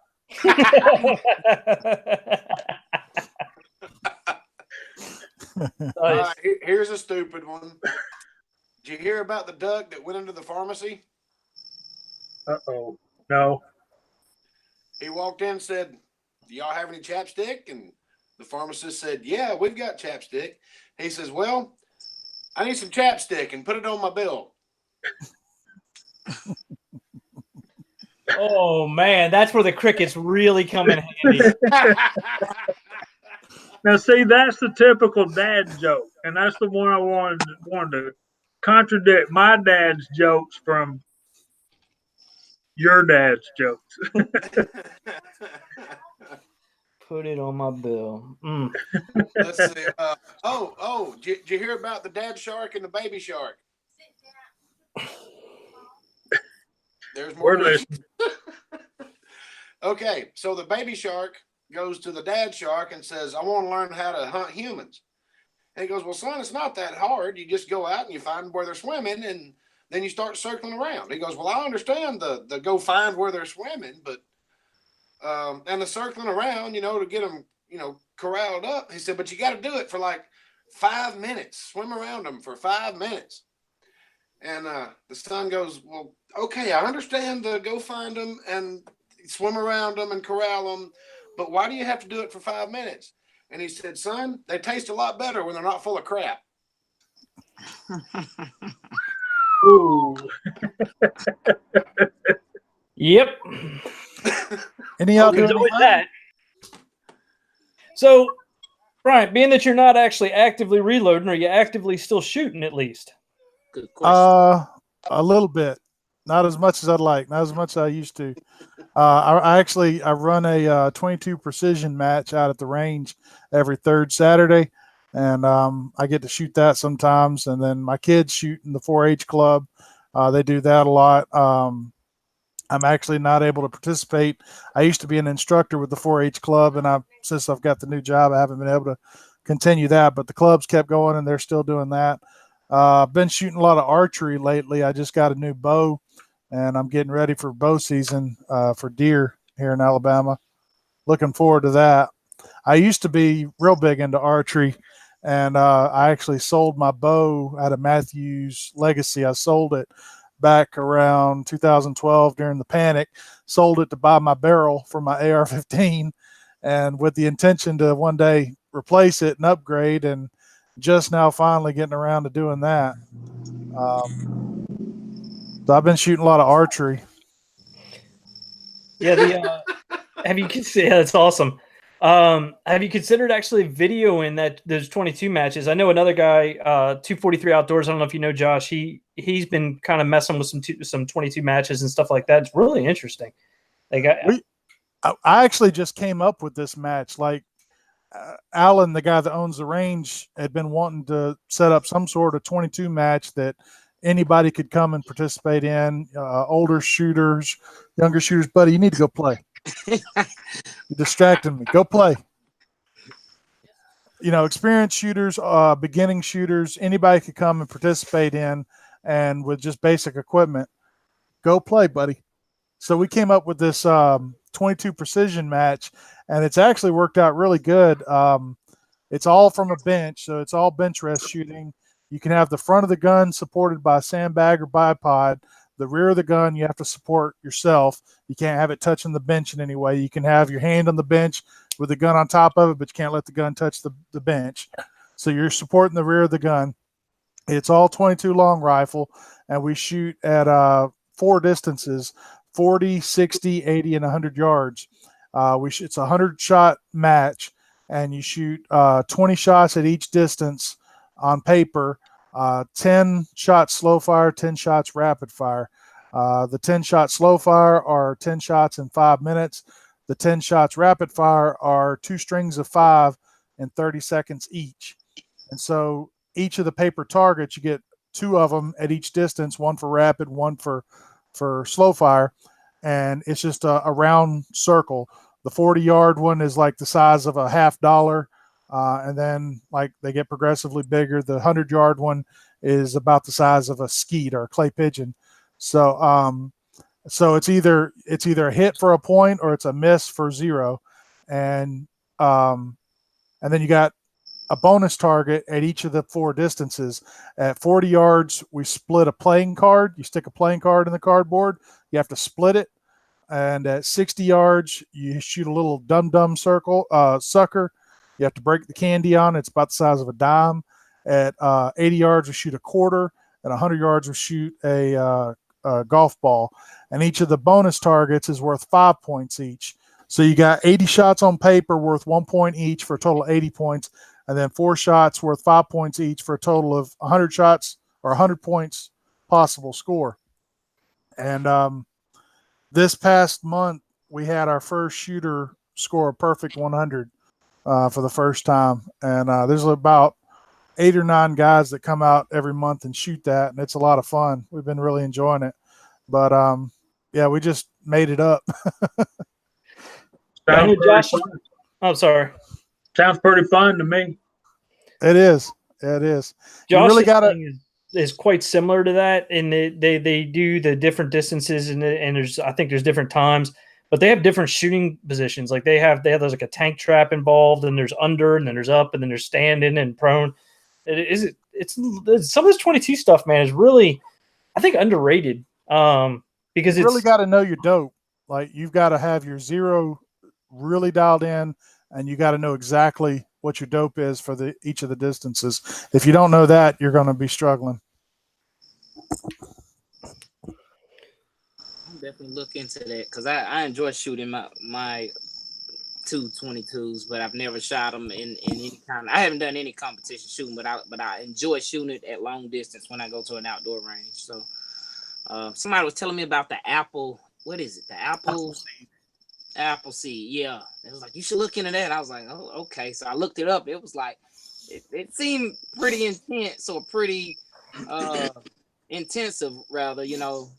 the different distance, but I still, I'll try almost anything once, almost. If you want to learn, if you want to do a fun match that's really, really good for basic fundamentals of marksmanship, what we do with the 4-H club is we do a lot of CMP Sporter. If you just do some research on what CMP Sporter matches are with 22 or rimfire CMP Sporter matches, they're a lot of fun. It's 3 position shooting, so you shoot prone, kneeling, and standing. And most of it's the prone and the kneeling is at 50 yards, and then the standing is at 25 yards. And if you get good at that, you'll have some good fundamentals. You'll learn how to use a sling properly and all that stuff. So what firearm do most of the guys use? It's a wide variety. I prefer a 1022, but we've got people out there with Marlin 60s and Savage bolt actions and Ruger American rimfires and you name it. I mean, a lot of different stuff. Y'all tell Bryant what 243 Outdoors did out at Utah with he bought a Ruger American Rimfire? No, it was what was that? It was 6.5 Creedmoor, wasn't it? Was it the Predator or the regular American? Just a regular American. So he went to Utah to this milk jug challenge and won 2 of the 3 divisions. Am I correct? Is that right? Am I remembering it right? Well, he basically he busted milk jugs like I mean it was amazing, dude. You gotta, that is an amazing shooting. I mean, out to a mile with a just a regular, I mean, not a hot rodded gun, nothing. Just Did he change the stock on that gun? no. I mean, it's straight up like a stock gun. The Ruger American is a fantastic rifle. The stock is the only thing that's kind of chintzy on it. What he did change out the trigger spring, and he took a spring from an ink pen and cut it to the right length to make it feel just like he wanted to. And I still say that if the wind hadn't have been blowing, he would have hit that 1 mile jug because the silhouette had bullet holes in it, but the jug didn't. Yeah, the jug actually moved out of the way, which is unfortunate. But he just did it. He really showed up, man. He really did a honey of a job. With a $400 rifle. Kenny over at Eagle Eye Shooting asked a question, and I don't know, maybe you guys know anything about it. The Walmart Savage Mark II F22 long rifle. The only 22 I have is it's an old Stevens single shot. I haven't had a highfalutin 22 ever, so, well, at least rifle. I've never seen an inaccurate Savage rifle. There's always that. You know, that is always something standard to step on. Yeah, absolutely. The Savages just always seem to be accurate. Yeah, I think I've seen one, Kenny. But I didn't see it at the Wally. But because you said that I'm gonna be checking one out. I'm definitely gonna go look for one if I can find me one at that price. That'll be something I pick up because I don't have a bolt action 22. I got a Henry 22 and I got a 1022 Ruger. So I've been looking for a bolt action. I think I have one of those, Kenny. I think I bought one of those for my stepson for Christmas. It's in there in my gun cabinet. My Trinket Savage is always good. Yep. It's a 10-shot Savage bolt action. Seems like it's got a 22-inch barrel, maybe a 24-inch barrel. And when I was shooting in the Scouts, we did some single-shot 22 competitions when I was in the Scouts, and we had single shot Savages, and that's the reason I bought that for him, because they're just nuts accurate, man. I mean, I shot the daylights out of them 50 yards with iron sights, but when I was 12 and 14 years old, I could see. So out of 200 guys, I came in second when I was a kid. And that's because I missed on purpose, because I was tired of sitting there shooting. We've been shooting for 3 hours. matching, and finally I said, hey, man, I got to go. You get to the point where you do have to go, you know? Yeah. Zorro117 asks about the Remington 700, and I just wanted to clarify one thing. I said the Remingtons aren't all the same. And what I mean by that is a Remington from 20 years ago is a lot different than a Remington from 2 years ago. The level of quality has shifted over the years pretty dramatically. However, I will say that a 700 is usually a pretty good base rifle to do a lot of different things with. If you want a good Remington 700, go buy a Bergara. Go buy a Mauser. Same difference. Yeah, I mean, Remington 700 is a very stable design, like Country Boy mentioned, or the old Mausers, or it's the same basic 3-lug design that a lot of the bigger, better bolt action rifles have. But So is those Bergara rifles, Brian? Are they built? Are they Remington 700 chassis? Yeah, Bergara out of Spain. They started out as a precision barrel company, and a couple of years ago they started making their own rifle line. We sell them at the store, and they're built on a Remington chassis, or Remington receiver, I should say. And we sell a lot of them. And honestly, if I was going to buy a rifle tomorrow, it'd probably be a Bergara. They're fantastic. I really like them. Well, I have an old Ruger M77 and 30-06, and it shoots really good. That's basically what you're talking about, right, Nathan? M77, that's a Ruger, right? Yep. Yes. Yeah, that'd be a different one, but those are good too. Yeah, Is it got the Tang safety? It does. Yeah, that's an old one. That's a good one. And the red buckshot. My dad has one. I think that's one of the ones that has the pressure plate up underneath the front of the stock. And it's interesting because a lot of those actions, while they might be slightly different one way or the other, are really basically the same basic action. The Savage is different, but a lot of those that are based off of that old Mauser action, the action itself is what it is. Now the barrels and all that other stuff and all the fitment, and that's where you're going to, and what Country Boy's saying is that the Bergara, I'm not familiar with it, is very well done. Yeah, Bergara. Yeah, the Remington 700, one of the weak points on it was the extractor. It had some issues with extraction, and the Bergara actually, well, a lot of people, when they were building custom 700 rifles, they would actually put custom extractor setups on their bolts, and the Bergara actually comes with that. It's got beefed up extractors, and it's really good. If you do a little research on it, you'll see there's a lot of good information out there on them. And it's a good rifle. I like them a lot. My M77 was chambered in 7 mag. I love that rifle.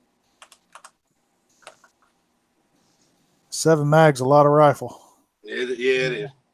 I don't know what you do with it in Georgia, but yeah, I have a few. I used it to go deer hunting on the power lines, hunting out in Colorado. That makes sense. Well, guys, I think we're getting pretty close here to time. What do we think? You guys want to keep rolling till 10, or do we just kind of want to close her on up? Well, we can do what y'all want to do, but I didn't know Curtis was an M77 junkie. He said he investment cast and the Remington 700 is machine cubed, and he's David's talking to you, Bryant. He's saying that post 64 Winchester 70 claw extractor and ejector button.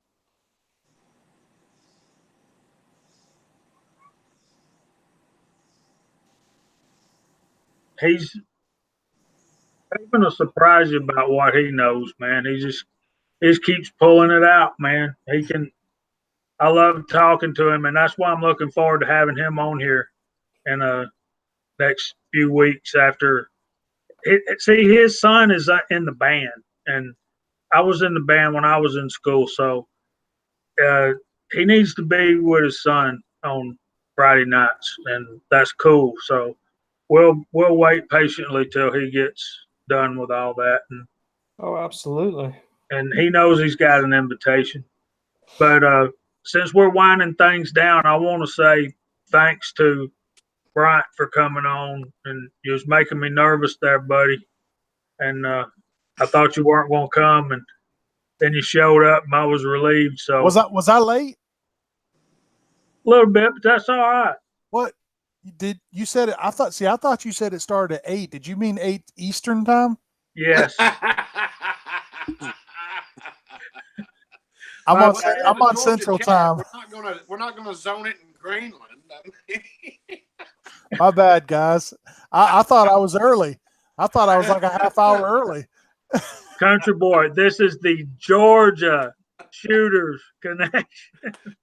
My bad. I take complete responsibility for that. That's my fault. I thought I was a half hour early. I'm sorry. I was eager to be here. It really didn't dawn on me, but now it makes perfect sense. Yeah, I'm sorry. I made y'all sweat. Y'all thought I wasn't gonna show up. No, I've been looking forward to this all day. We're glad to have you, and we thank you so much for coming on. And I hope that some of the folks out there that have been watching, thanks guys for watching, and I hope some of them got caught up with you, and I'm sure they all appreciate, especially Cletus. He's the one who's asking about you the most. So, Hey, Cletus, I'm all good. Thanks for having me. I really appreciated the invite, and I'm sorry I haven't been posting. I should have done an update by now, and I just haven't done it. But I actually, y'all know the Iraq Veteran 8888 annual shoot gathering they do every year. Yeah, y'all seen that? They're actually doing it this weekend. I had an invite to go out there, and I was planning on going out there, and I'm just not going to be able to do it, unfortunately. But I was planning on doing some videos on that, and if I ain't got time for that, I'm busy.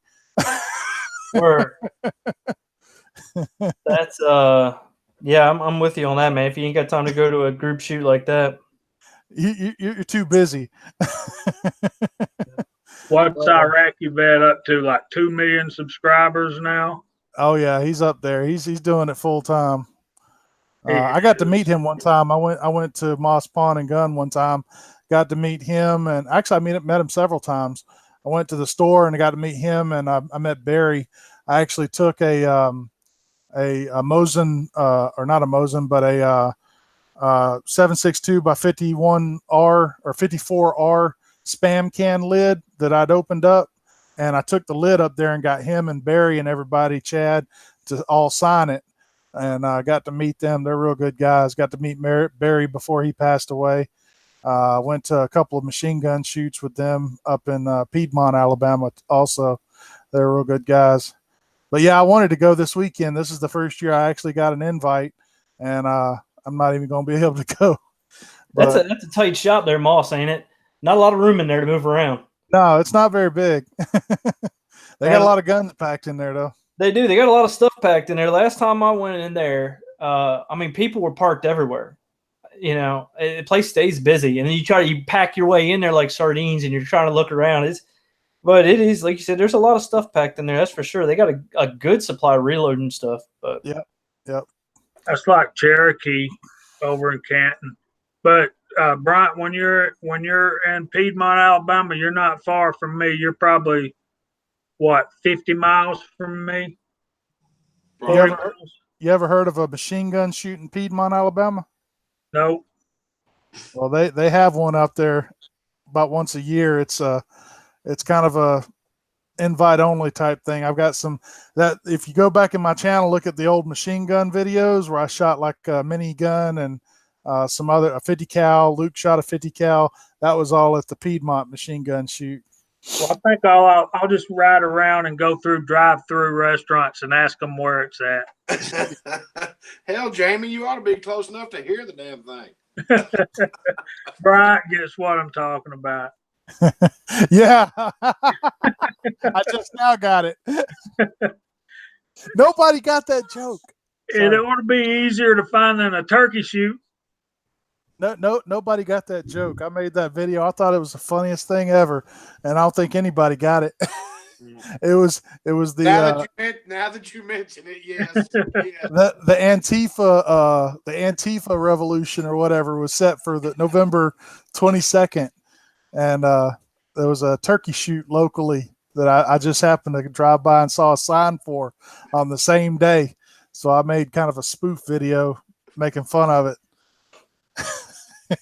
You mentioned the date several times. Yeah. There's the little prepper again. So it's getting close to 10. I think we ought to start wrapping it up, Nathan.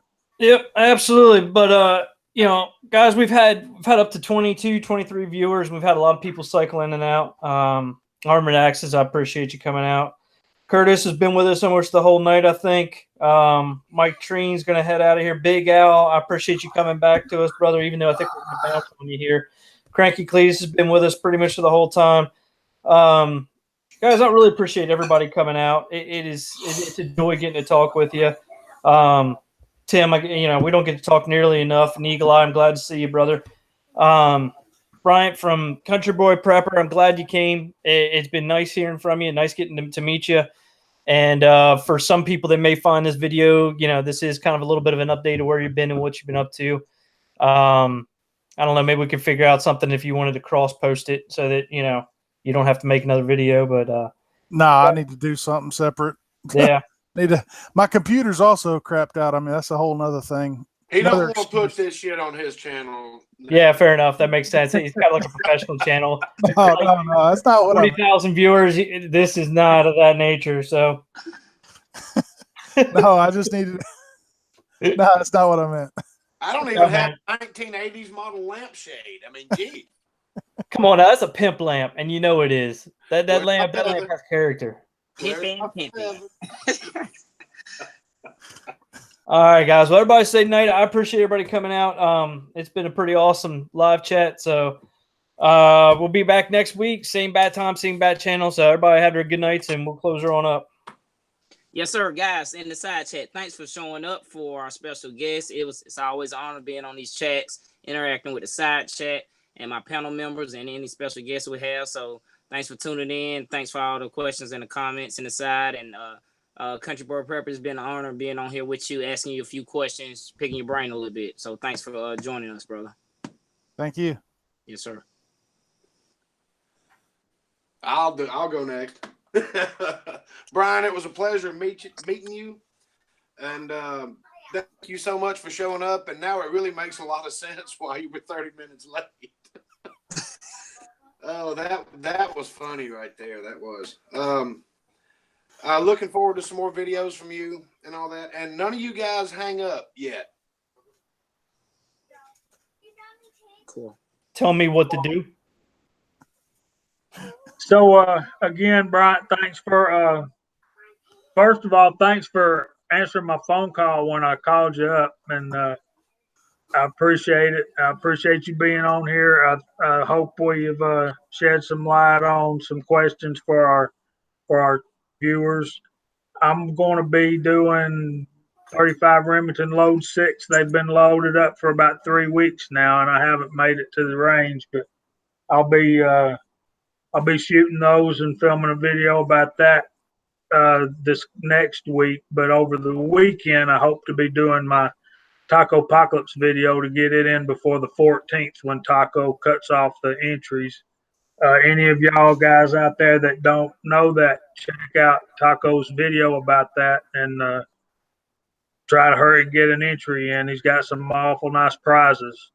And that's what I got coming up. And thanks to the Country Boy Prepper for blessing us with his presence. It's been an honor to have you, brother. And it's been an honor to have all you guys in the chat to come watch us. Absolutely, guys. Well, I appreciate it, and have a good night, and we will see you next week.